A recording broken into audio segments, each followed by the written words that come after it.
Hi everybody, welcome back to the channel. We're here with Steve Hill for another Satanist Says What? So welcome Steve, and Steve just got back from Boston where he's practicing a new show. So Steve, you want to tell us something about that? Yeah, thank you once again for having me on your channel. And yeah, I just came back from Salem's world famous art gallery, aka the Satanic Temple headquarters, where I went for a movie night where Lucian Greaves they had an all out show with their band, the Satanic Planet. And there was another band too that he's affiliated with called Planet B. They're both really good bands, most of the same members. But yeah, I went there and I practiced. I got to practice for an hour my entire comedy special I plan on doing. It's basically all political humor, touching on all of the topics that you're not supposed to talk about. Religion and politics. Sex, politics, sexual orientation. Yeah, it's basically covering all those things you're not supposed to talk about. But I feel that I wouldn't be doing my duty as a Satanist if I didn't, if I censored myself. Well, that is the really the job of comedy, right? I mean, if you punch down with comedy, that's just bullying.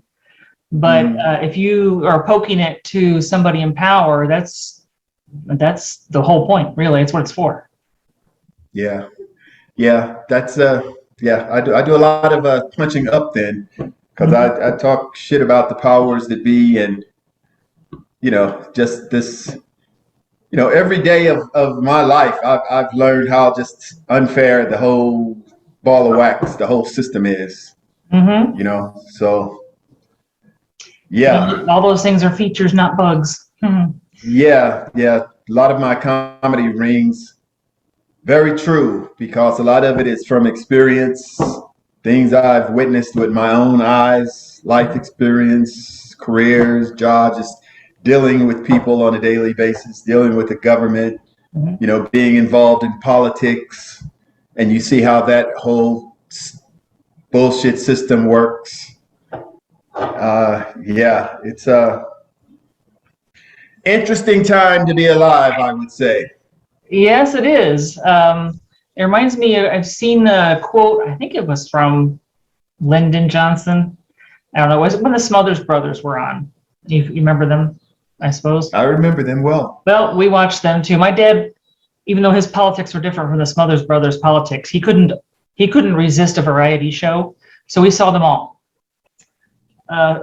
Lyndon Johnson to the Smothers Brothers, because they poked holes at him a lot, and saying that he respected that that's what comedy was for, and no one should ever try to silence the comedians. So even if they were pulling him over the coals, that he at least in public was willing to say, hey, this is an important part of our democracy.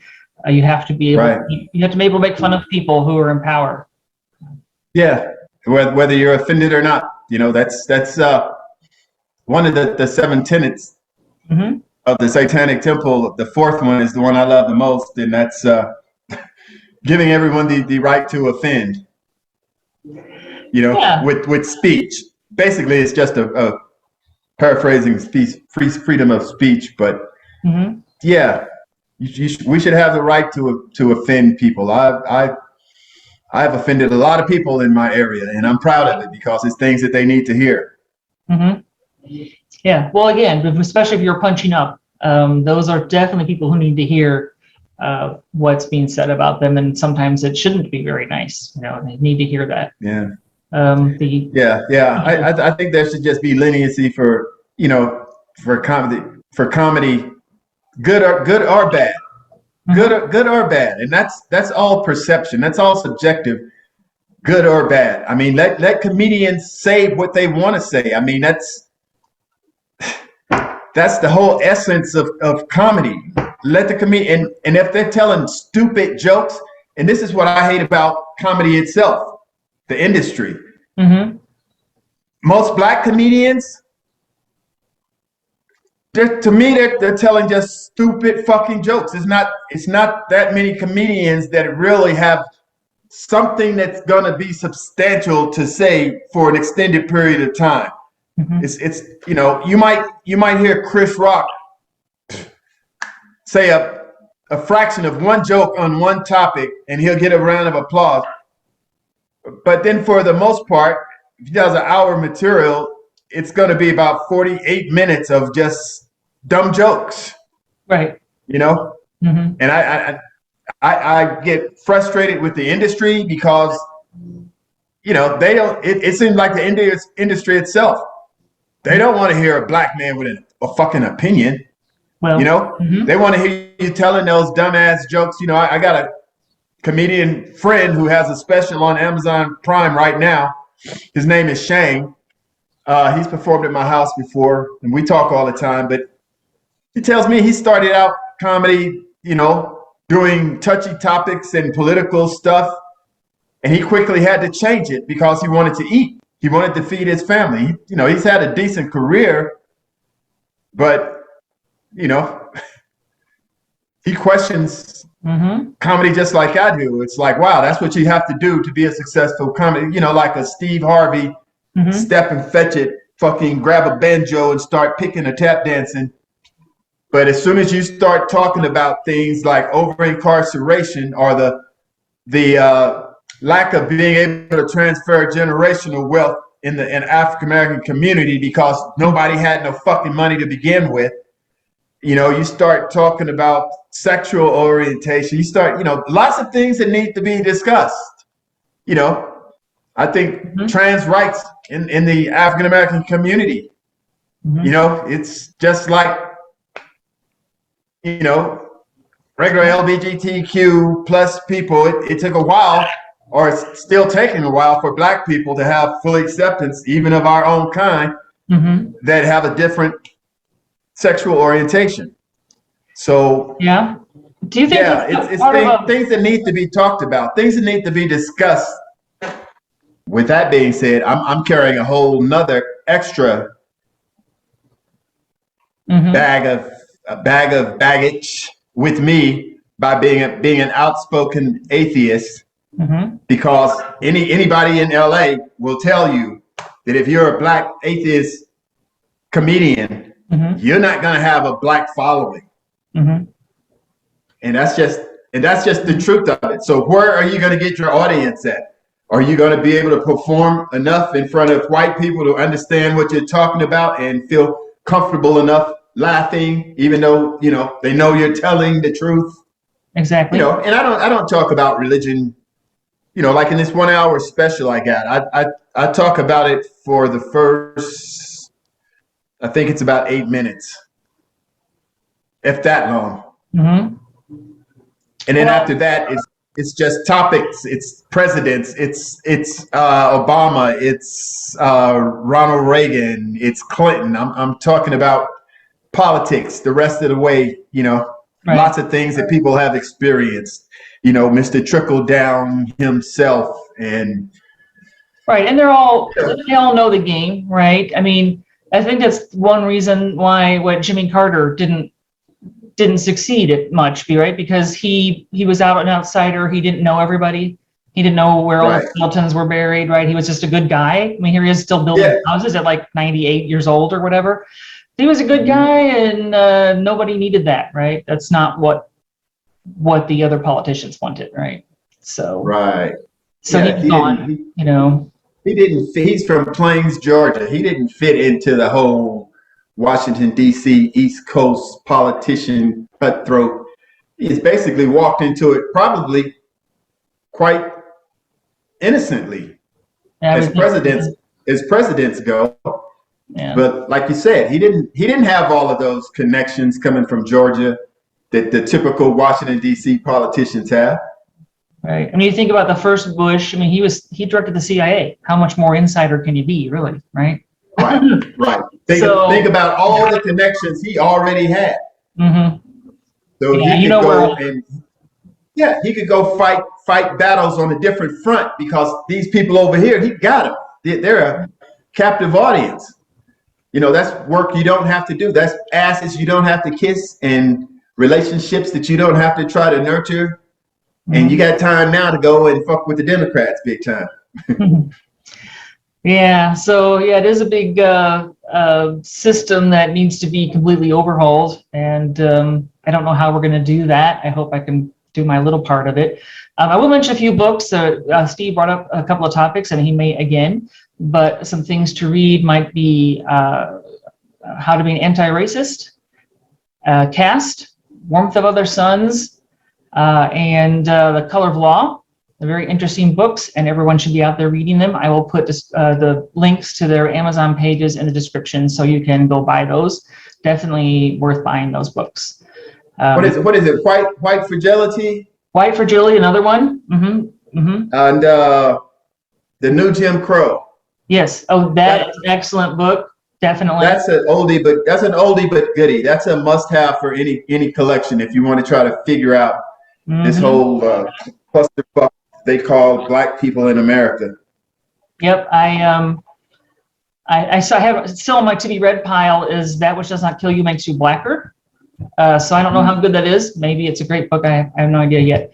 But I will put descriptions down so everybody can go look those books up. Definitely help you understand the Black experience. Obviously, I'll never understand it as a Black person since I'm not one, but I can at least try and read these books that lay it out. And I think with Michelle Alexander, I think was the one who wrote New Jim Crow. Yeah.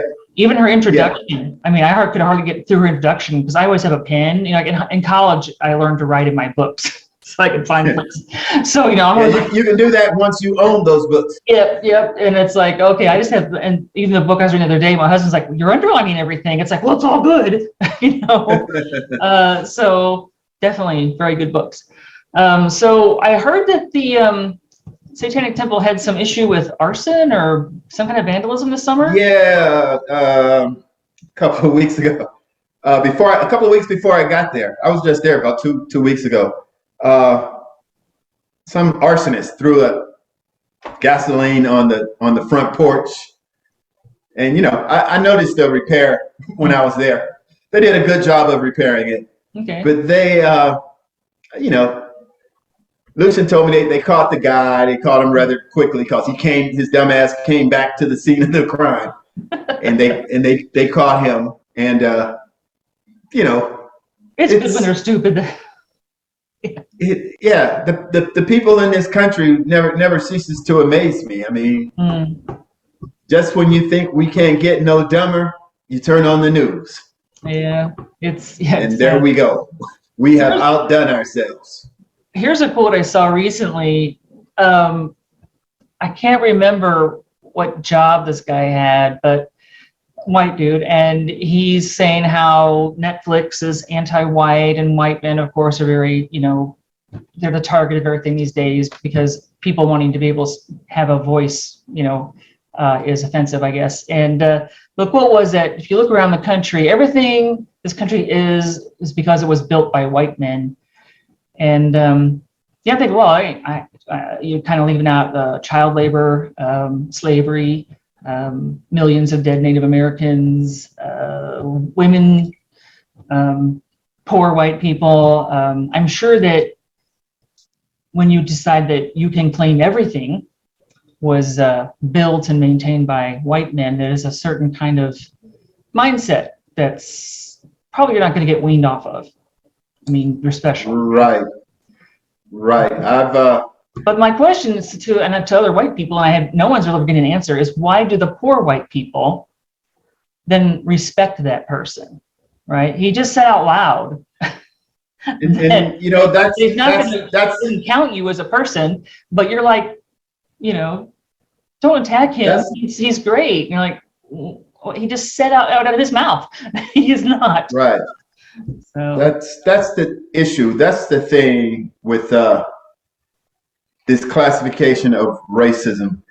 I think it would be much more fitting, much more suitable, much better defined to just call it tribalism, because that's, these poor white people who are rowing in the exact same boat as black people, Mm-hmm. Can't see the ill in others in their tribe. Mm-hmm. Right. Because they are in their tribe. They know that the strength of the tribe is unity in numbers, so they don't leave the tribe. They believe in it, but it's not there. Those rich white guys don't consider them part of their tribe. Yeah. It only goes Just one like way. just like I said, Trump don't give one damn about his supporters. Mm-hmm. And they love you him. know who they are? About 35% of the Republican base. Mm-hmm. And yeah, and he don't give a shit. He don't give a shit. Those people, he'd run them over in his damn car if they blocked his way. I'm sure he would. I'm not even sure he likes his own kids. I mean, he just seems to be the extreme example of narcissism beyond even almost ordinary people. I mean, maybe it's like his superpower is just to be this horrible narcissist. I don't know, but he just really seems to have no concept that other people exist besides him. So yeah, and that's I guess it's say what you want, but that characteristic of his, of everything you just entailed, is attractive to some people in this country. They see a rich, powerful white man that don't give a fuck about nobody else. That turns them on. It's like, oh boy, this guy is fucking a patriot. This is America. Donald Trump. Fuck everybody. Yeah. I'm first, Self-made billionaire, right? Yeah. He went for the docks. Yeah. Right, yeah. Uh-huh. He was fucking slinging fish in a Jersey meat market somewhere. Right. I don't know why people don't realize, that those people inherited all of that, right? They were able to go to the best schools, whether they were good students or not, didn't matter, right? They could pay for it. They could take unpaid internships because mom and dad are supporting them, so they don't need money. They can just be, unpaid, and dad knows all these people in the Rolodex to call to get, Sonny a job somewhere. And then they turn around and say, no one wants to work. And it's like, well, you have never worked, Right. Well, you strode into an office and thought it was work, I guess. Yelled at some secretaries or something. But you didn't really work, go out and be like one of these guys on an H-1B visa. That's the right combination of letters and numbers, and they're out there all summer on the roofs, and they're doing the landscaping at the big company, parks. Hey, I live in Southern California. Trust me, I live in Southern California. Yep, here at even the restaurants, and they're there when the restaurant opens, and they're there when the restaurant closes, and there's 5 of them renting an apartment together, and they're sleeping on the floor, and they're sending all this money home. You don't know what work is, rich white guy. I mean, you've never worked like that, But yeah, and I've noticed when I went to Boston, I've noticed that the Hispanic labor force, and I saw it spread across the country coming out of the Southeast. I saw it when it hit the South in Mississippi down there. I have property and stuff, and then when I was in Boston, I noticed that Hispanic labor force, I can just look and feel it. It almost felt like I was back in Southern California, because you go to certain parts of town and you see all these Hispanic people, and it's like, they have assimilated.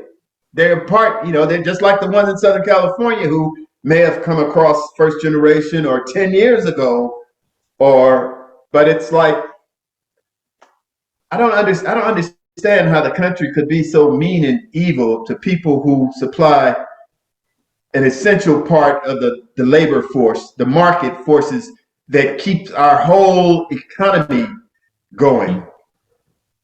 But yet turn around and be so cruel and so un-American. And I do jokes about this shit. And it's not easy writing material to, to be humorous, but get a point across. Right. That kind of generational trauma, it's there, and people don't want to recognize that. It's like, well, someone should just be a better person, or they should just, work hard and succeed. It's like, yeah, but you built a system. I should say we, white people, built a system where, the people in the poor communities don't have decent schools because we pay for schools with property taxes. and then they don't have opportunities to have jobs because they live in an urban desert. No companies will open businesses there. And, then there's the school to prison pipeline because these for-profit prisons need the beds full. All they need to do is get a job and work hard, right? I mean, it'd be fine. It's like, that'd be great if it were true. It's not true. Certainly you have to put in work. I'm not saying you don't have to work, but that you can't start 500 yards behind and catch up, with this with the system. In a 600-yard race. Yeah, I know. Yeah. I mean, I talk about this, all the time, but I don't think I'm talking to the right people. I'm not reaching the right people. And that brings me to a serious point that I want to talk about social media and these fucking idiots online who are berating Liz Cheney because of her. Oh, well, she's conservative and she's this and she's that. But I'm like, but right now, I don't give a fuck what she did years ago or her stances are today. She's still a Republican, conservative. But right now, she is a protector of our democracy. I don't give a fuck what she did prior. Right now, she's doing the country a favor. It certainly takes a lot of gall to stand up and say, I'll lose my Senate seat, but I'm going to do this anyway. Right. So the truth is in your conviction. It's like, fuck you. I will die on this hill because I know I'm right. And that's, I'm fighting the police right now, and I'm going through the same thing. It's like, fuck you. You want me to do this, do that, and jump through your hoops? I'm not doing it. It's like, I'm a victim. What they're doing to me right now is like, say a woman was raped and she had to compile her own rape kit to hand over as evidence. That's the way I'm being treated. I was arrested for no reason that they can provide me. And they still haven't given you a reason, right? Pardon me? They still haven't given you a reason. No, nobody knows. Nobody knows. They gave me some kind of penal code bullshit that I violated, but that doesn't tell me, like, where did this shit come from? And nobody can get that information. I've been to every elected official, state agencies, the attorney general, the inspector general. Nobody can, and they're telling me, you need to do this, you need to do that, you need to file this. And I'm like, why do I have to do anything? This is America. Why can't somebody just fucking tell me why I was arrested? Why is no one going to the sheriff's department and asking the sheriff, hey, why was he arrested? It seems like be an easy answer. But I got a whole lot of shit going on. Business, work, comedy, activism, trying to get a friend of mine in Congress elected. She should win, but we don't know. We don't know, but she should win. Did she have a primary and she won, or that, or yeah. That was the primary I was supposed to be in before I was arrested. But now I'm just trying to help and make sure that she gets in office and get that little weasel ass Trump supporter Mike Garcia out of office. Okay. Is there anything else you want to talk about tonight? Anything else you want to get off your chest, Steve? Anything else you want to vent about? Hey.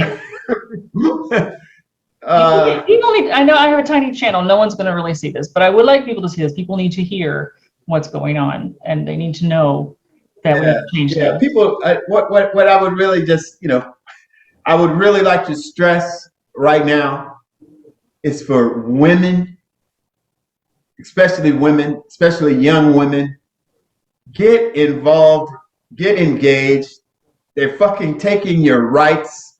Your old white men and one black coon on the Supreme Court is telling women what they can and can't do with their bodies. And if these young ladies don't get engaged and start, organizing and getting active in politics and who they send to represent them, this country is going to be headed in the wrong direction. Yeah, we need every women, but minorities. We need everybody out at the polls voting in November. And People, you gotta get out and vote. Yeah, and they teach you in school. I don't know when you went to school, but I went to school in the 70s. And they teach you in school that this only happens in banana republics and places down in Central America. And, we don't do shit like this in America.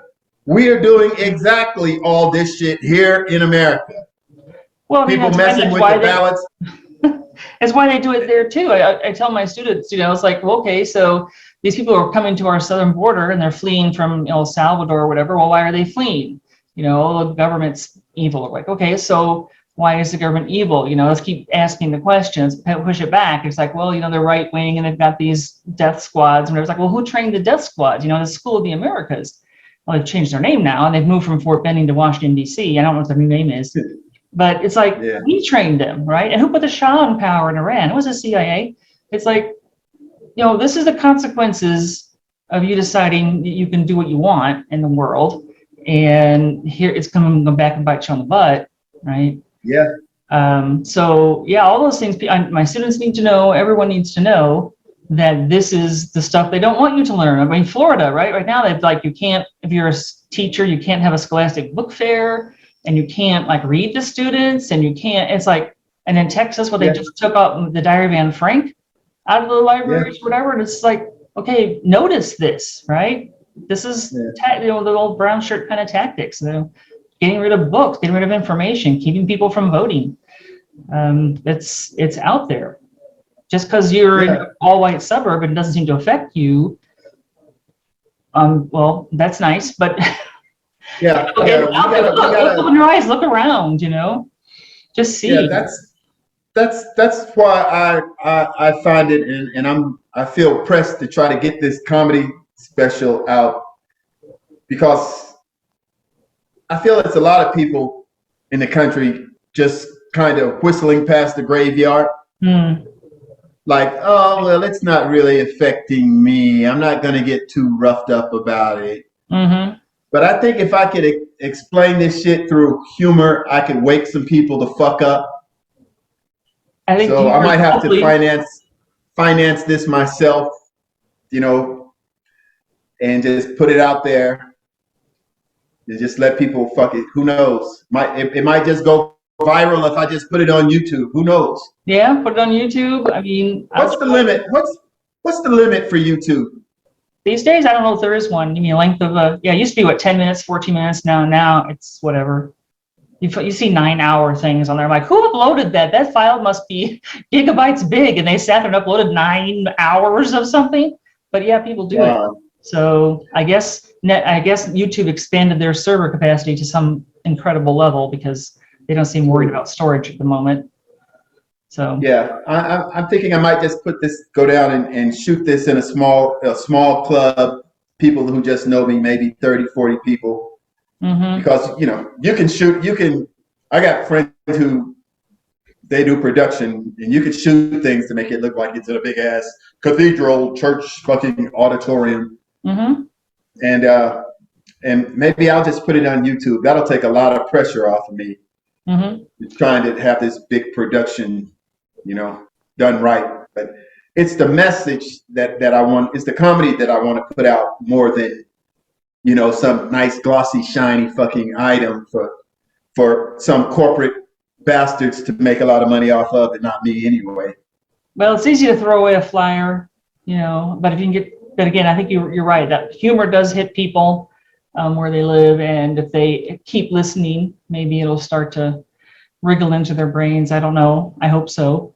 I'd be happy to obviously, push anything that you do. I'm up to all of 206 subscribers now, so I'm still a minuscule channel, but I'd be happy to put it up there too. So try to spread the word as to 6 people. We'll see how much cooperation I get. I talked to one of the club owners today briefly on social media, and I was telling him what I was doing. I was working on a project, and he said just shoot them an email and let them know it's coming. That way he could try to push whatever I'm doing. Mm-hmm. So we'll see. We'll see.